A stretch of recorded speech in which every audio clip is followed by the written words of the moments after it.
A bride's wedding day turns into a fight for her life as she discovers her gown carries the restless spirit of a murdered woman bent on revenge.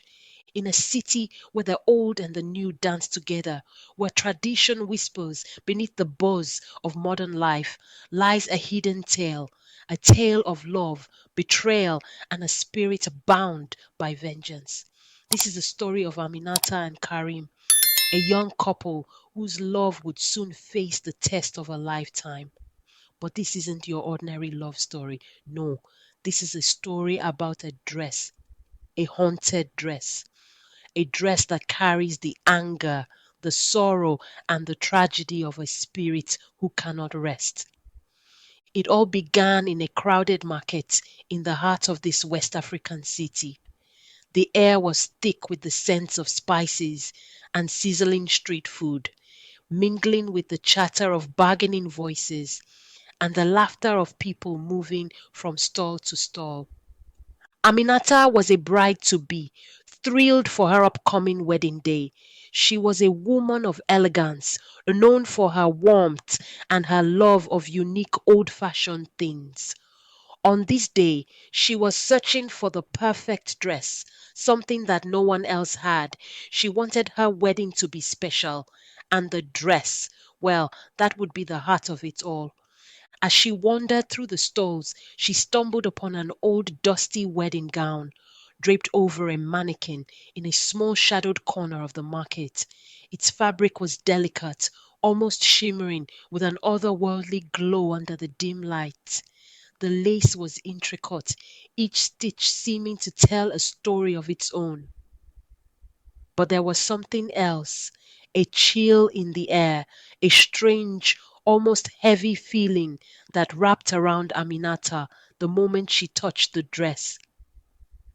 She paused, feeling a strange, prickling sensation crawl up her arms. But, like anyone else in a crowded market with so many exciting sights and sounds, she brushed it off. It was just a dress, she thought, just an old, beautiful dress that would make her wedding perfect. But what Aminata didn't know was that this dress had a story, a dark, tragic story. Years ago, it belonged to another bride, a woman who wore this very dress on her wedding day, only to be met with heartbreak and betrayal. She never had the chance to say her vows, to live her love story. Instead, she met her death, struck down by the hand of a jealous rival, and since that day her spirit had lingered, bound to the dress, forever seeking vengeance on anyone who dared to wear it. Now, Aminata was about to become the next unsuspecting victim. As the day of her wedding approached, strange things began to happen. The dress felt strange, cold, almost as if it were made of ice, but Aminata, ever the optimist, laughed it off. Maybe it's just nerves, she told herself, yet the feeling persisted, lingering like a shadow that just wouldn't leave. And then the whispers began. At first they were faint, just a soft murmur in her ear, like a gust of wind brushing by. But as the days went on, the whispers grew louder, more insistent. Sometimes she'd wake up in the dead of night, heart pounding, convinced she'd heard someone calling her name. Other times she'd feel a cold touch on her shoulder, only to turn and find no one there. Her family noticed her discomfort, the way she seemed distracted and uneasy. Her mother asked her, Aminata, are you all right? You look different. Aminata smiled, hiding her fear. I'm fine, Mama. It's just wedding jitters. But deep down, she wasn't sure. That night, Aminata had a dream. Or was it a vision? She couldn't tell. In the dream, she was standing in a dark, empty space, her wedding dress now covered in blood, her hands shaking as the voice of a woman filled her mind. You dare to wear my dress, my love, my life, stolen. You will suffer as I did. Aminata woke up with a start, cold sweat covering her face, her heart pounding like a drum. She wanted to scream, to tear the dress apart, but something inside her kept her still, silent. The moment had arrived.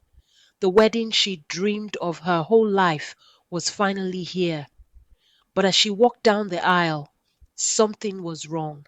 The air grew cold, an unnatural chill sweeping through the room. People began to murmur, looking around in confusion. And then the whispers came back, louder, clearer than ever. Karim, her groom, stood at the altar, his face a mix of worry and love as he watched her approach. But as Aminata neared him, her steps faltered, her vision blurred, her body felt heavy, weighed down by an unseen force.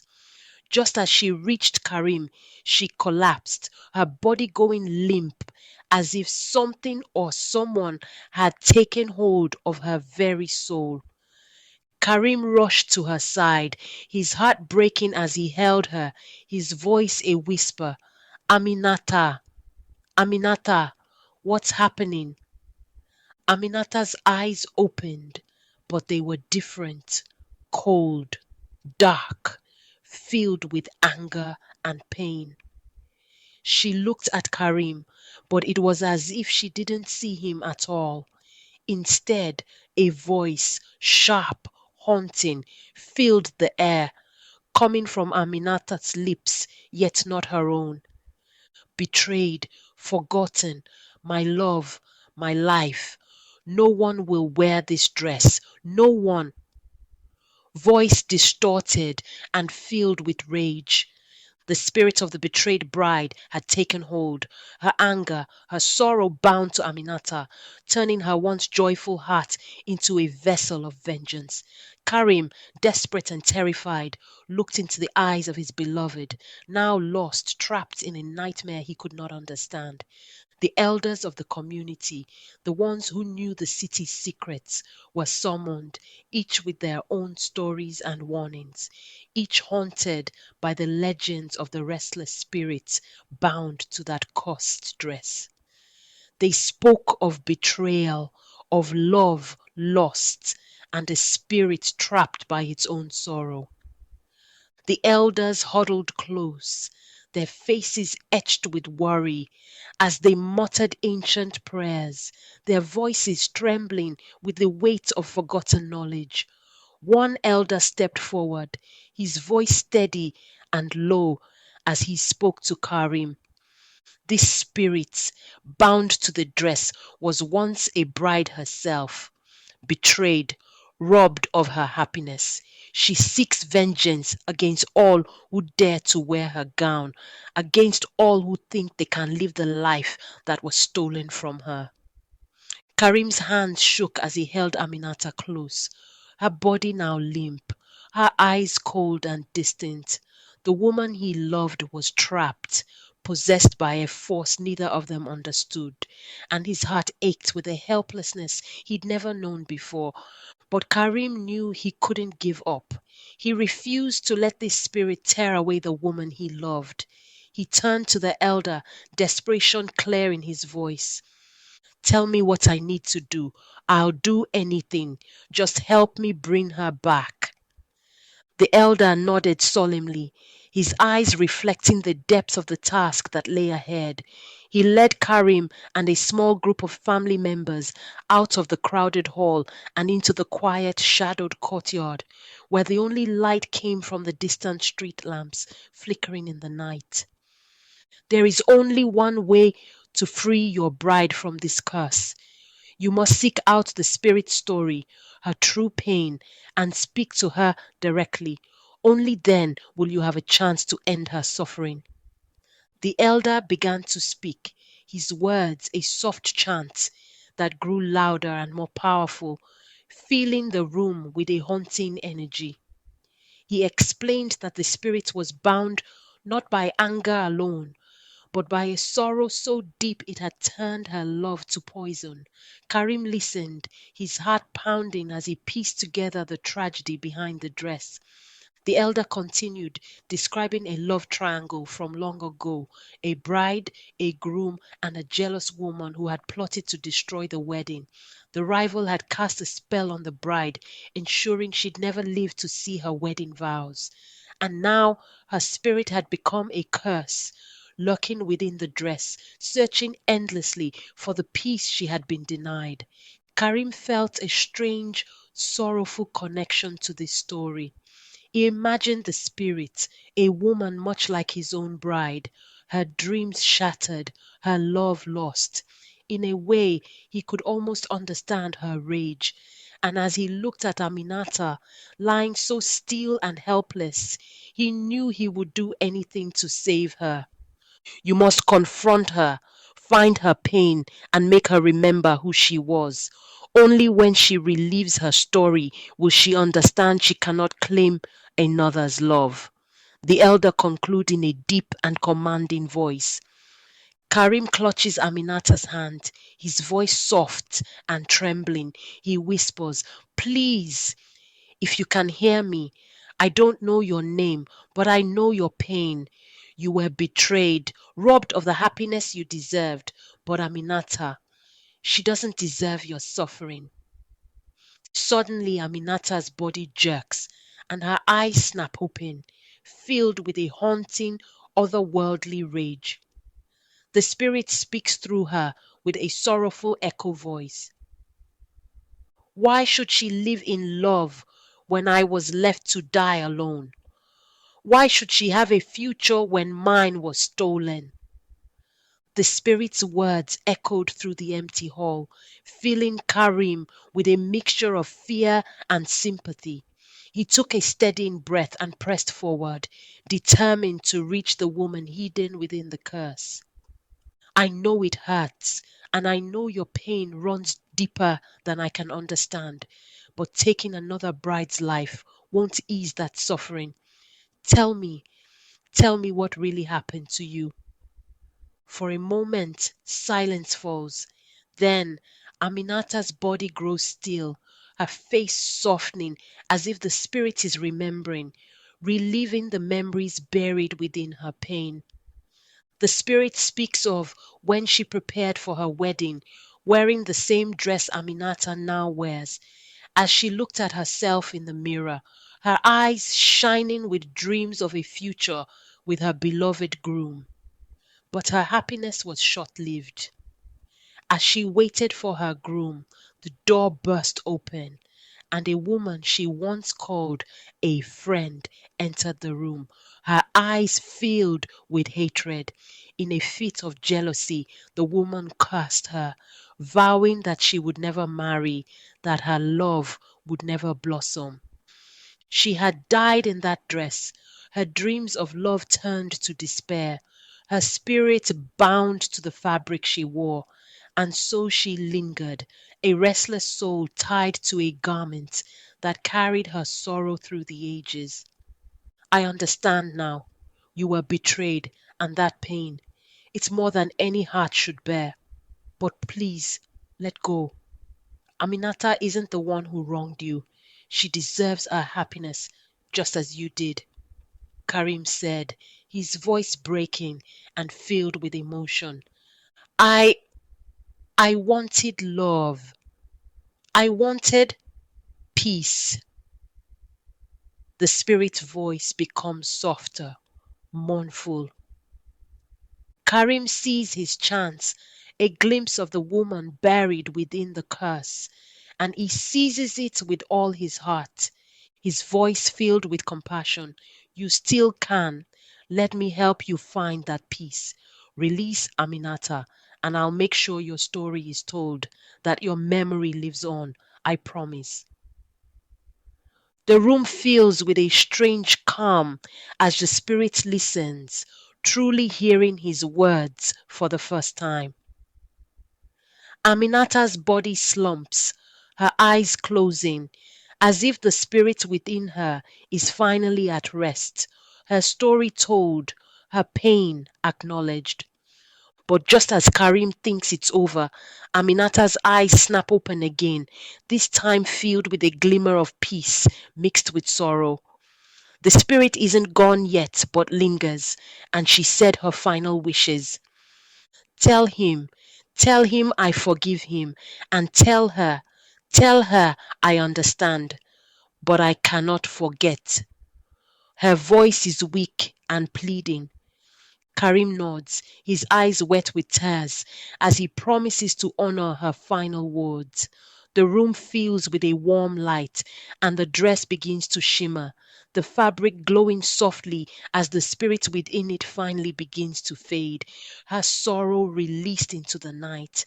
And so the spirit of the forgotten bride hovered between worlds, her pain soothed, but not yet at rest.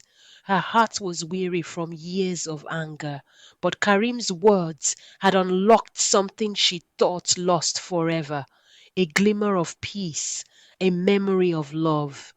The elders, watching from the shadows, murmur blessings, their hands raised in reverence as the spirit's presence begins to fade. Aminata stares in Karim's arms, her eyes fluttering open, soft and full of wonder.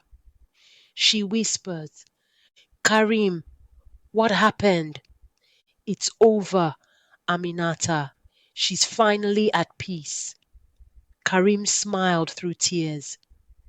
As they held each other, the spirit felt the weight of her sorrow lift, her pain acknowledged, her memory honored, and with Karim's promise to tell her story, she could finally let go. Her love, her anger, her longing, she released them all, leaving behind a blessing, a silent wish that this new bride and groom would have the happiness she had once yearned for. The elders sit together, smiling as Karim and Aminata bow before them, thanking them for their guidance. One elder steps forward, offering words of wisdom, his voice deep and steady. True love is not just in the joy we share, but in the hardships we overcome together. Remember, pain can linger, but forgiveness will set you free. Aminata and Karim nod, absorbing the elder's words, a new understanding glowing in their eyes. They had faced a trial that could have torn them apart, yet their love had triumphed, bringing peace to a restless spirit and new hope to their future together. With the ceremony complete, the dress, once a symbol of vengeance and sorrow, had become something more. It was now a memory of forgiveness, a reminder of the past, and a hope for the future. Aminata and Karim's love, born out of strength and compassion, brought the spirit peace and forged an unbreakable bond between them. The moral lesson in this story of the haunted dress teaches us that true love is not free from hardship, nor is it just about moments of happiness. Love is also about facing the unknown together, forgiving past hurts, and releasing anger that may have bound us for too long. It reminds us that even the deepest pain can be transformed into peace through compassion, courage, and understanding. For in the end, love that endures is a love that forgives, and the heart that forgives is the heart that heals. Thank you for joining us on this journey through the haunted dress, a tale woven with love, loss, and the power of forgiveness. Stories like these remind us that the heart is a powerful thing, capable of both holding on and letting go. If this story moved you, don't forget to like, share, and subscribe for more tales that bring legends and life together in unforgettable ways. Until next time, remember, love can heal even the deepest wounds.